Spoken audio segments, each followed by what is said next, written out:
반갑습니다. 주식타임즈의 주식견입니다. 지금 시장의 나침판이 완전히 고장났습니다. 교과서대로라면 금리가 동결됐으니 주가는 빠져야 하는데 왜 시장은 환호하고 코스닥은 미친듯이 폭등할까요? 못 사신 분들은 포모도 오고 또 2월은 어떠한 자세로 시장에 참여해야 할지 고민도 되시겠죠. 여러분이 지금 보고 계신 건 단순한 오류가 아닙니다. 지난 50년간 자본시장을 지배해온 금리라는 구형 운영체제가 삭제되고 생산성과 정책이라는 새로운 운영체제가 깔리는 역사적인 순간인 겁니다. 많은 분들이 지금의 급등을 보며 이거 거품 아니냐, 작전 세력 장난질 아니냐 의심하시는데 제가 단언컨대 이건 누군가의 장난질 수준이 아닙니다. 정부가 1,400조 원이라는 천문학적인 돈의 물기를 강제로 비틀어서 만든 기계적 매수 시스템이자 거대한 머니게임의 서막이거든요. 오늘 주식타임즈에서는 왜 파월 의장의 말빨이 시장에서 더 이상 먹히지 않는지 그 권력 이동의 진짜 이유를 해부해드리고 정부가 도대체 어떤 알고리즘을 심어서 연기금들이 코스닥을 강제로 살 수밖에 없게 만들었는지 그 은밀한 설계도를 낱낱이 공개하겠습니다. 그리고 만약 여러분에게 당장 1,000만 원이 있다면 이 거대한 시스템 안에서 어디에 줄을 서야 살아남을 수 있는지 가장 냉철하고 수준 높은 정답지를 찍어드리겠습니다.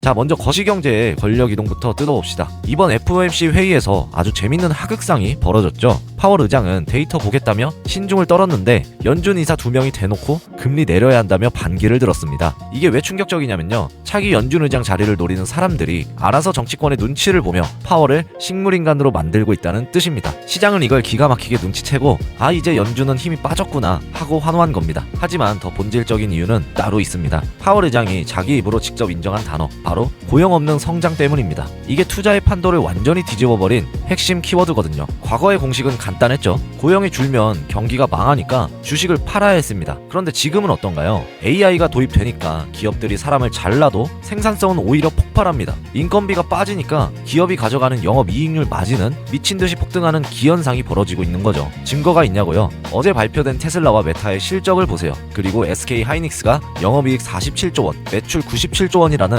경이로운 숫자를 찍어냈습니다. 이건 거품이 아니라 진짜 꽂히는 현금입니다. 이제 투자자들은 매크로 지표 따위보다 이 기업이 AI로 얼마나 마진을 남겨먹느냐, 이 숫자에만 반응하는 실적 깡패의 시대가 온 겁니다. 자, 그렇다면 한국 시장, 특히 코스닥은 도대체 왜 갑자기 미쳐 날뛰는 걸까요? 저번 영상에서도 자세히 다뤘지만 여기에 정부가 치밀하게 심어놓은 강제 매수 알고리즘의 비밀이 숨겨져 있습니다. 지난 1월 29일 기획예산처가 발표한 2026년 기금 자산운영 기본 방향, 이 문건 보신 분 계신가요? 여기에 시장을 뒤흔들 소름돋는 명령어가 들어있습니다. 정부는 무려 1,400조 원 규모에 달하는 67개 연기금의 자산운용 평가 기준에 코스닥 지수를 5% 의무적으로 반영하겠다고 못 박았습니다. 이게 얼마나 무서운 강제력이냐면요, 과거에는 기금 운용력들이 안전하게 삼성전자만 사도 인사고가 잘 받고 성과급 받았습니다. 그런데 이제는 코스닥을 5% 비중만큼 담지 않으면 평가 점수가 깎여서 성과급을 못 받게 만들어버린 겁니다. 밥줄을 걸고 코스닥 사라고 협박한 거나 다름없죠. 연기금의 국내 주식 비중이 약 14.4%인데 여기서 코스닥 비중을 강제로 채워야 한다면 단순 계산으로도 향후 11개월 동안 최소 7조 원 이상의 자금이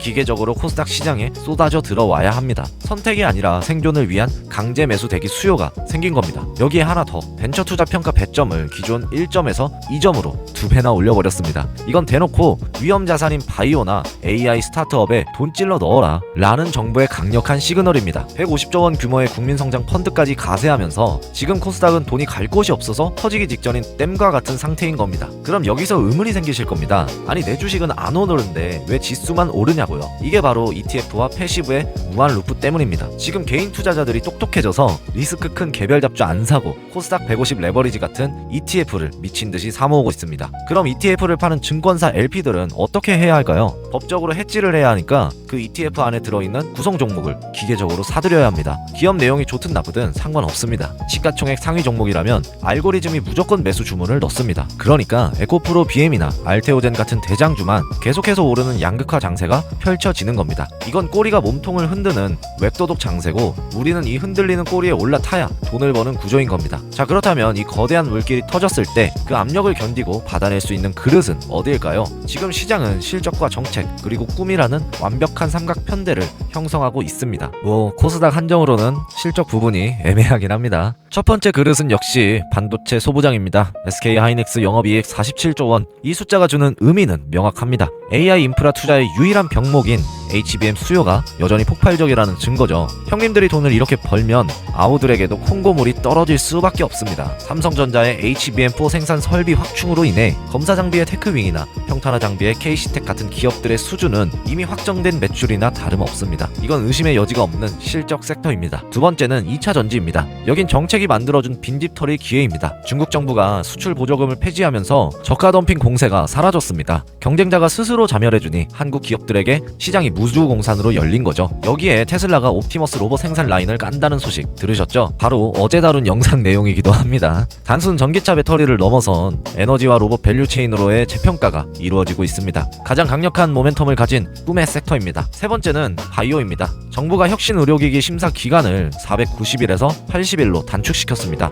이게 진짜 미친 호재입니다. 적자 바이오 기업에게 시간은 곧 돈이거든요. 심사 기간이 400일이나 줄어든다는 건 현금 회전 속도가 5배 빨라진다는 뜻이고 죽어가던 기업도 살려내는 산소 호흡기입니다. 금리나 기대감까지 더해지면 알테오젠 같은 대장주는 날개를 달게 되는 겁니다. 결론을 말씀드리겠습니다. 전설적인 투자자 스탠리 드러켄밀러 아시죠? 그 양반도 닷컴 버블 때 이거 너무 비싸다, 거품이다 비웃다가 결국 남들 다 돈 버는 거 보고 눈 돌아가서 꼭지에서 몰빵했다가 파산 직전까지 갔습니다. 지금 코스닥이 과열이라고요? 맞습니다. 실적 대비 비쌀 수 있습니다. 애초에 실적이 무의미한 장수죠. 근데 제가 저번 영상에서도 말씀드렸지만 코스닥을 실적 보고 하는 사람이 있나요? 지금은 이성이 아니라 정부가 1,400조 원을 들고 깐 판 위에서 돈의 힘을 믿어야 할 때입니다. 비싸다고 안 사면 나중에 더 비싸진 가격에 피눈물 흘리며 추격 매수하게 됩니다. 제가 그때 말씀드렸죠. 정부가 코스닥 3,000까지 민다고 하지만 정말 간다면 광기로 밀게 되는 현상일 거고 지금 1,000 초반대인데 1,500, 2,000까지는 충분히 가능성이 있다고요. 지금 들어가도 100% 2배입니다. 실적과 가치가 없는 시장에서 그 이상 먹으려고 하는 건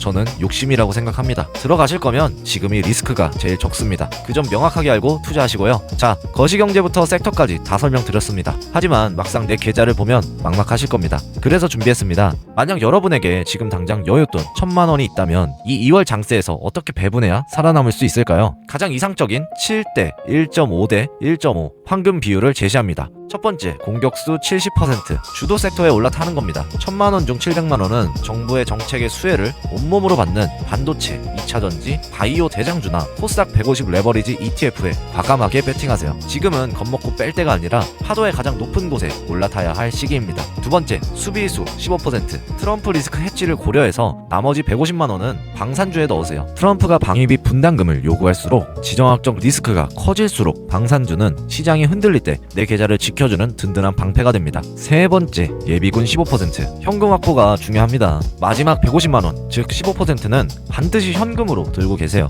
뭐 쭉 갈 수도 있는데 2월 중에 단기 조정이 올 확률이 높습니다. 조심해서 나쁠 건 없죠. 그때 남들이 건강한 조정인 줄 모르고 공포에 질려 던질 때 이 현금으로 주도주를 줍는 사람이 최종 승자가 됩니다. 이 비율만 지키셔도 상승장의 과실은 따먹고 폭락의 위험은 피할 수 있습니다. 더 구체적인 종목 리스트와 매매 타이밍이 궁금하신 분들은 고정 댓글에 있는 링크를 눌러 신청해주세요. 단순히 종목 하나 던져주는 게 아니라 이 포트폴리오를 어떻게 굴려야 하는지 실전 운용법을 공유드립니다. 유럽의 전설적인 투자자 앙드레 코스톨라니는 말했습니다. 돈이 있으면 분석가는 필요 없다. 시세가 시세를 만드는 법이다. 지금 코스닥을 보며 PER이 높다, 실적이 없다 분석하지 마세요. 정부가 1,400조 원을 들고 시세를 만들겠다고 선언했습니다. 이 거대한 돈의 파티가 열렸을 때 뒷짐지고 분석만 하는 구경꾼이 될 것인지 아니면 그 파티장 안에서 배 터지게 먹는 주인공이 될 것인지 선택은 여러분의 몫입니다. 오늘 영상 여기까지입니다. 감사합니다.